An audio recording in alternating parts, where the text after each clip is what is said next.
আজকের গল্প ডাব গাছের পেতনি। সুন্দরপুর গ্রামে এক কোণে ছিল একটি প্রাচীন ডাব গাছ।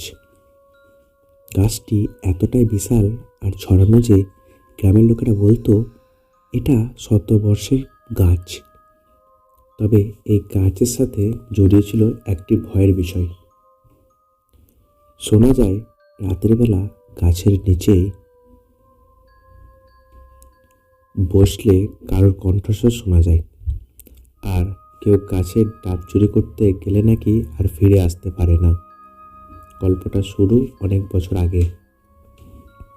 গ্রামের পুরনো লোকেরা বলতেন গাছটি যখন ছোট ছিল তখন এই গাছের নিচে এক কুঁড়ে ঘরে বাস করত বৃষ্টি নামের এক গরিব মেয়ে। বৃষ্টির মা বাবা মারা যাওয়ার পর সে একাই এই কুঁড়ে ঘরে থাকতো। তার জীবিকা ছিল গ্রামের লোকেদের ঘরে কাজ করা আর এই ডাব গাছের যত্ন নেওয়া। বৃষ্টি খুব মিষ্টি স্বভাবের ছিল। গাছটি যেন তার পরিবারের একটি অংশ ছিল। সে গাছের প্রতিটি পাতায় জল ঢালত, নিয়মিত পরিচর্যা করত। কিন্তু গ্রামের ধনী জমিদারের ছেলে রেহান ছিল খুব লোভী। সে গাছটি কেটে ফেলে জমি দখল করতে চেয়েছিল।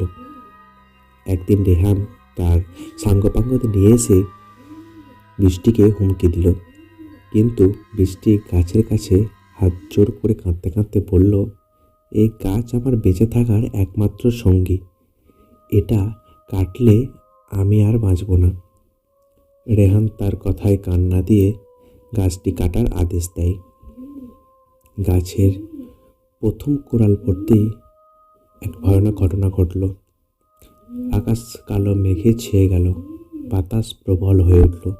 ঠিক তখনই বৃষ্টি ছুটে গাছটাকে জড়িয়ে ধরল। তোমরা যদি গাছটি কাটো তবে তোমাকেও মেরে ফেলতে হবে।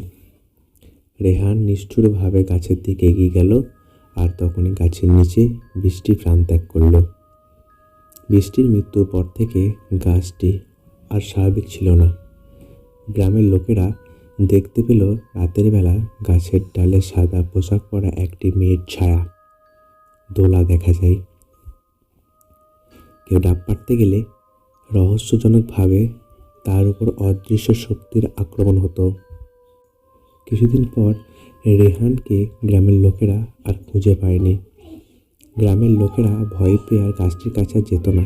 তারা বলতো বৃষ্টির আত্মা এই গাছের সাথে মিশে গেছে আর সে এই গাছের রক্ষক হয়ে আছে। ভালো মন নিয়ে গাছের কাছে যেত, তাদের কিছুই হতো না। কিন্তু কেউ লোভ করে বা ক্ষতি করার চেষ্টা করলে তাদের অদৃশ্য শক্তি এসে শাস্তি দিত। আজও ডাব গাছটি গ্রামের প্রান্তে দাঁড়িয়ে আছে। কেউ সাহস করে তার গাছ বা ডাব ছোঁয়ার চেষ্টা করলে তার আর প্রাণ ফিরে পেত না। তারা জানে গাছটি শুধু গাছ নয়, এটি বৃষ্টির আত্মার বাসস্থান।